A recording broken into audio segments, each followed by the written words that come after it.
Lanjutannya, ancaman non-militer pada hakikatnya ancaman yang menggunakan faktor-faktor non-militer dinilai mempunyai kemampuan yang membahayakan kedaulatan negara, kepribadian bangsa, keutuhan wilayah negara, dan keselamatan segenap bangsa. Contoh ancaman non-militer seperti pengaruh gaya hidup, lifestyle, kebarat-baratan, sudah tidak mencintai budaya sendiri, tidak menggunakan produk dalam negeri, dan sebagainya. B. Ancaman di berbagai bidang. Ancaman adalah setiap usaha dan kegiatan baik dari dalam negeri maupun luar negeri yang dinilai membahayakan kedaulatan negara, keutuhan wilayah negara, dan keselamatan segenap bangsa. 1. Ancaman bidang ideologi. Secara umum, Indonesia menolak tugas paham komunis dan Zionis. Akibat dari penolakan tersebut, tentu saja pengaruh dari negara-negara komunis dapat dikatakan tidak dirasakan oleh bangsa Indonesia. Kalaupun ada pengaruh tersebut sangat kecil ukurannya. Akan tetapi, meskipun demikian, bukan berarti bangsa Indonesia terbebas dari pengaruh paham lainnya, misalnya pengaruh liberalisme.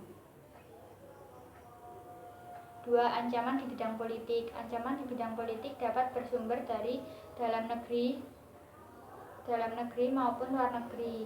Dari luar negeri, ancaman di bidang politik dilakukan oleh suatu negara dengan melakukan tekanan politik terhadap Indonesia.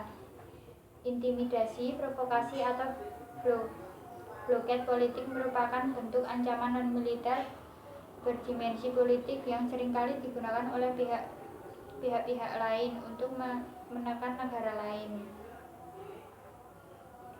Oleh karena itu, bahwa ancaman di bidang politik memiliki tingkat resiko yang besar yang dapat mengancam kedaulatan, keutuhan, dan keselamatan bangsa.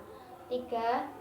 Ancaman bidang ekonomi. Pada saat ini, ekonomi suatu negara tidak bisa berdiri sendiri. Hal tersebut merupakan bukti nyata dari pengaruh globalisasi.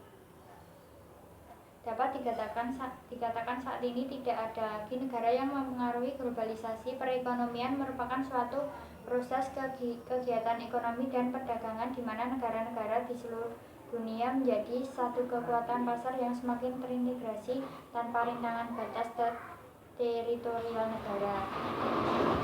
Hal tersebut tentu saja selain menjadi keuntungan juga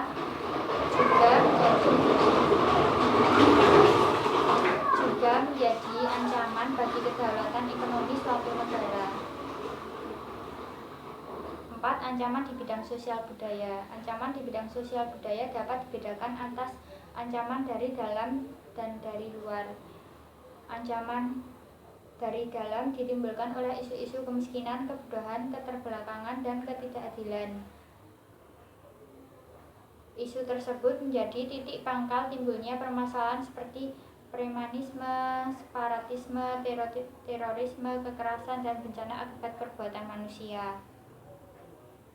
Isu tersebut dapat mengancam persatuan dan kesatuan bangsa, nasionalisme, dan patriotisme.